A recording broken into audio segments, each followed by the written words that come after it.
Hello everyone, hope you're having a good day. Today I'm going to be making carrot and coriander soup. Hope you enjoy.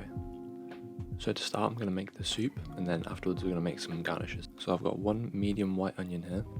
I'm just going to dice it into these little strips, so you can see I'm cutting across the grain like this. I'm just going to pop a little bit of oil into my Dutch oven and throw in the onions.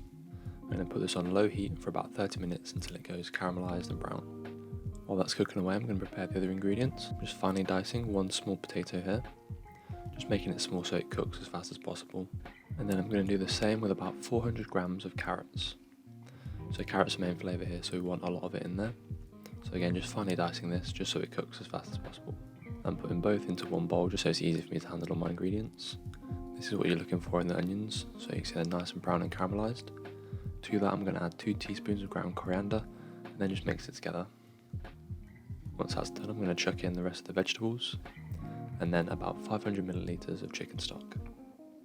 So I would have used vegetable stock here, but I didn't actually have any, so whatever kind of stock you want. You don't have to use chicken, but that's what I had on hand. So I'm just mixing that together and I'm going to put it back on to simmer for about 20 minutes. While that's cooking away, I'm going to make some garnishes. So in this pan here, I've got 100 grams of cooked bulgur wheat. So that's 100 grams of dried bulgur wheat that I've cooked with 400 grams of water.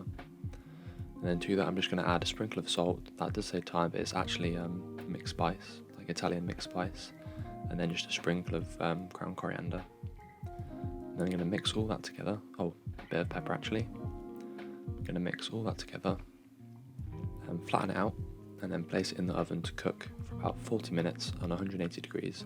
And this is going to make a crisp, kind of crackly, almost like a crouton texture. Just going to chuck that in the oven there.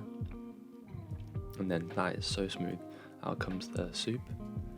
So I've then just blended that, just putting a stick blender straight into the pan. It's okay, the blade will never touch the pan. And then I'm going to sieve it through a fine mesh sieve just to get a nice smooth consistency. Always so satisfying to do. And it's nice to see, there you go, you can see the super smooth soup.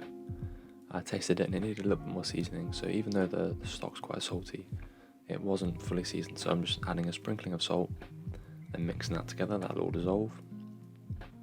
And then I'm going to plate up. I've got a few garnishes on the left. I didn't end up using all of them, but I thought I'd just play around with them. So they're just tiny little bits of broccoli, tiny bits of cauliflower, just the heads, and then some thinly sliced carrot.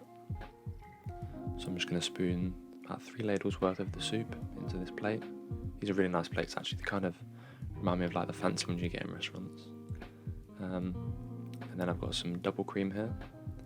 I'm just going to do like a fancy chef swirl. This is my first time doing this, so it's kind of a bit of an experiment. I kind of drew it out on some paper to kind of design it first. And then I just took this cocktail stick and I wasn't sure what to expect here, but it turned out quite good in the end, like these kind of circular motions. It looks almost like a feather there, so you could leave it like that. But I had my garnishes ready and I wanted to top it up with a few more. So first we've got some more ground coriander. There's a lot of coriander in this, you definitely taste it when you're eating it. So just doing a little sprinkle all the way around the edge, like this. And now this is that bulgur wheat. I didn't show breaking it up, but you kind of just crumble it up in your hands and you get these little crispy chunks. So I'm just placing that on top of the cream, like so. And then I thought better to keep it kind of just brown, white and orange.